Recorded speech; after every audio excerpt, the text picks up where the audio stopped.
So Louise, we've come into the safe house now, this absolutely gorgeous space with this incredible window to taste the Gael. Tell us a little bit about it and how you put it together. So the Gael is our flagship blend, and it was the first release that we had in 2017, sort of late 2017. We tend to do our sort of bigger blends in batches, essentially. So this is actually batch 2 of the Gael, and this really is sort of one of our flagship kind of core blends. It's a means of us sort of developing our house style and sort of creating, very specifically JJ Corry style whiskies. And a good entry point into JJ Corry is the Gael because, it's really sort of what we're all about. It's a big, juicy, fruit-forward, big fruit bomb of an Irish whiskey, which is what we were aiming for in the beginning.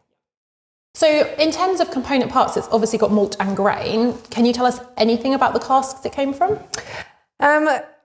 I can and I can't. I have done in the past, and it's gotten me into a lot of trouble, unfortunately. But I will tell you that, it's 60% malt, 40% grain. The youngest whiskey in it is the grain, which was made in 2010. And then the oldest whiskey in it is one of the malt components, which was made in 1991. So the easiest way to figure out where all of these whiskies are from is just to think, okay, back in 2010 and 1991, who was making whiskey? In Ireland, there weren't a lot of people, so it's going to be from one of the bigger traditional sort of well-known distilleries back then, essentially. Amazing. And you said it's about creating kind of like the flagship spirit. Is this very much at the heart of what you do, or have you got like variants through the range of different characters and styles? With the Gael, this is the heart of kind of what we do, but bearing in mind we're still a very young company, and the whole point of the Gael was to show that as a whiskey bonder who sources rather than distills, that we could make a really, really qualitative blend. So we didn't scrimp here on the maturity of the level of stock that went in. We flipped the ratio of malt and grain, because in Irish it's usually the other way around. We went for more of a malt heavier sort of blend. And the point of the Gael is just to showcase that although we don't distill the whiskey, we source it, and then we blend it together in ways that can create something really delicious and really a good representation of what a good Irish blended whiskey should be. Fabulous. Can we have a taste?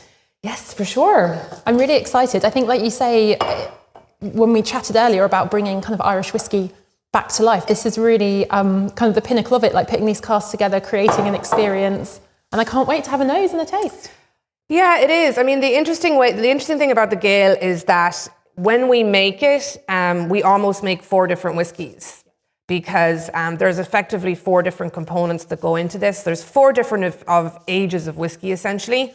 So we know we're going to have X amount of 2002 malt that goes into it. And the first thing that we do is make a vatting of that from our selection of casks. Sometimes we're partially disgorging casks because we're really going after specific levels and layers of flavors, essentially. So we'll make a vatting initially of each individual component. That's kind of the first thing that we do. And then at the end of the process, then we sort of bring those all together. And then we reassess again and we say, okay, are we at the right level here in terms of where we want to be? Or do we need to go away and get a bit more ginger or fruit or apple flavor cask that we have? So it sounds like you really have built like almost like a palette of flavors that you can pick and choose from to get that precise character that you want. Yes, I'm going to trademark this, but we've got a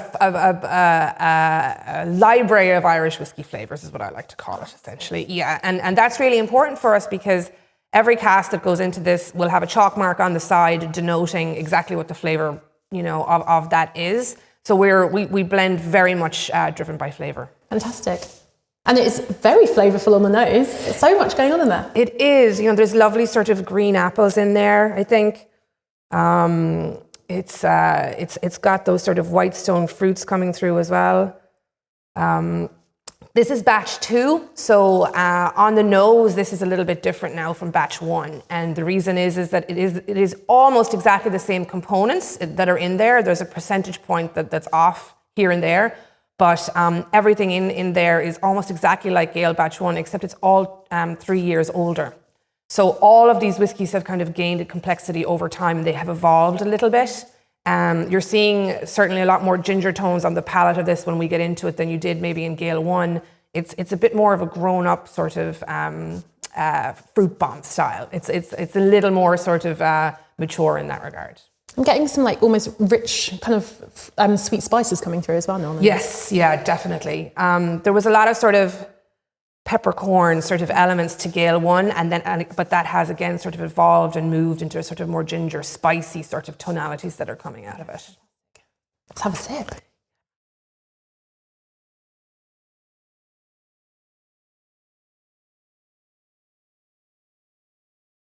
That is delicious. It's so mouthfilling. I love the texture of it. There is a beautiful oily, unctuous sort of texture to it, definitely, you know. It's 46%. I don't think you'll see that or you'll feel that. You can definitely sort of get a lot more of those kind of that mature stock sort of coming through there. There's a little bit more cask influence on this than there was maybe on Gael 1. The fruit is still there. It's still in a very sort of clear kind of initial hit of fruit, but then you are getting those kind of more spicy tones, ginger sort of tones towards the middle of the palate, essentially. And the finish on this goes on forever as well, just like Gael 1. It's delicious. It's warming. It's a joy. It's so complex. I feel like this is one you can sit and sip for a while, which is fabulous. It is, yeah. And that's the joy of the blend, and a blend at this level as well, is that it is... It's an easy drinking whiskey, you know, it's great for sitting by the fireside, it's great in the summer, but there's a complexity to the Gael that we kind of chase and go after. The second time you go back to it as well, you'll discover more and more and more. And the range of flavours in it now has really expanded because of the extra maturity that we've got on those vattings that are in it. So again, it continues to be a great representation of what we do at J.J. Corry, and hopefully is a great Irish blend. Fantastic. Thank you for talking us through it. You're so welcome. Cheers.